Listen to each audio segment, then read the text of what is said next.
Today in our 2018 Hyundai Sonata, we're going to be test fitting the Yakima Fullback 2 bike rack, and that's going to be part number Y02634. As you can see, we have our bike installed, so let's take a closer look and show off some of the features. Now if we start from the outside and work our way in, on either arm we're going to have a different accessory. We're going to have this integrated cable lock system on this arm that can wrap around the second bike we have installed and simply inserts onto this little notch right here.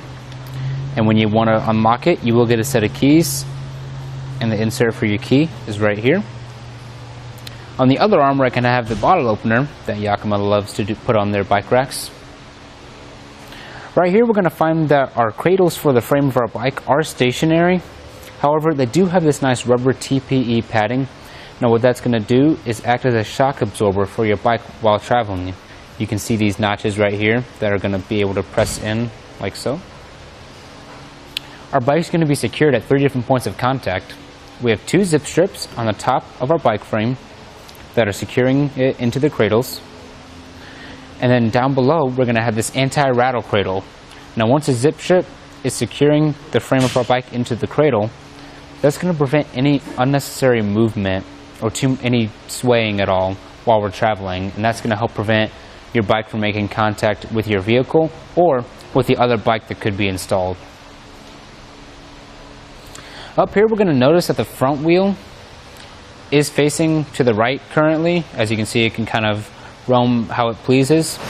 And since it's not coming close to making contact with the vehicle, we decided to just leave it.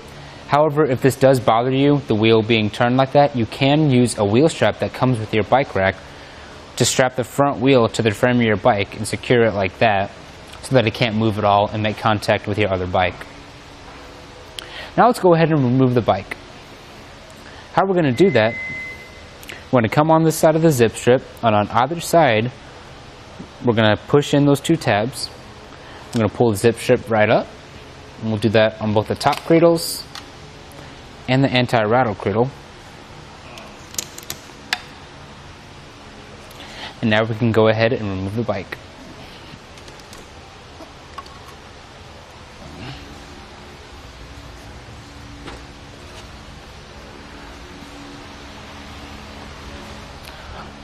Once you're done removing your bike, you do want to be sure to replace your zip strips when you're done so that you can keep track of them. Then you don't have to buy any more if you happen to lose them, because it's a pretty annoying thing to have when you can't take your bikes out because you got no zip strips. Now that we have the bike removed, I want to show you guys a measurement that's going to tell us how much space we've added onto the back of our vehicle.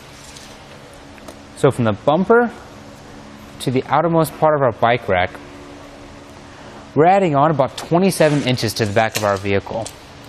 Now, a way you can cut down on that space is that these arms can fold down and conserve some of that space. I'm going to come to this gray hub right here. We're going to twist it up, and that's going to unlock our arm to be able to fold down. Once it's down, you just lock it back into place. We'll do the other arm as well. So as you can see, they're locked into place and not going to go anywhere. So if we measure again, we're going to see from the outermost part of our bike rack to the bumper is going to be about 8 inches. So that's a pretty good difference from when the arms are folded up. So you do want to keep this in mind for any close quarter situations you might have, such as parking or storage. Our bike rack is going to be secured at 4 different points of contact on our vehicle. We're going to have 2 rubber-coated hooks that secure right under the top of our trunk, and they are labeled top so you don't get them confused with the bottom hooks as well. And if we come down below towards the bottom base of our bike rack, we're going to see 2 more rubber-coated hooks that secure under our hatch. In some cases you might have to go ahead and open your hatch up and put the hooks in to install it, and again those hooks are labeled bottom.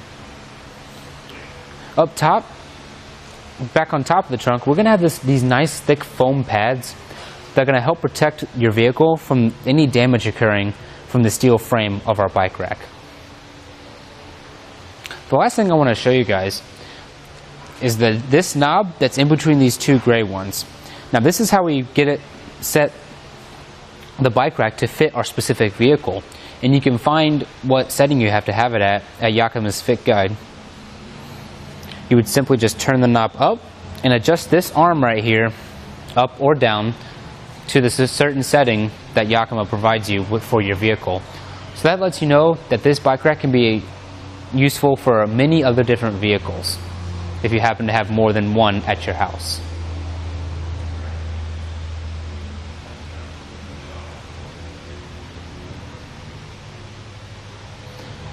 And there you have it for the Yakima Fullback 2 bike rack on our 2018 Hyundai Sonata. First, we'll take it onto our slalom course. This will show you the side-to-side action, such as making turns or evasive maneuvers.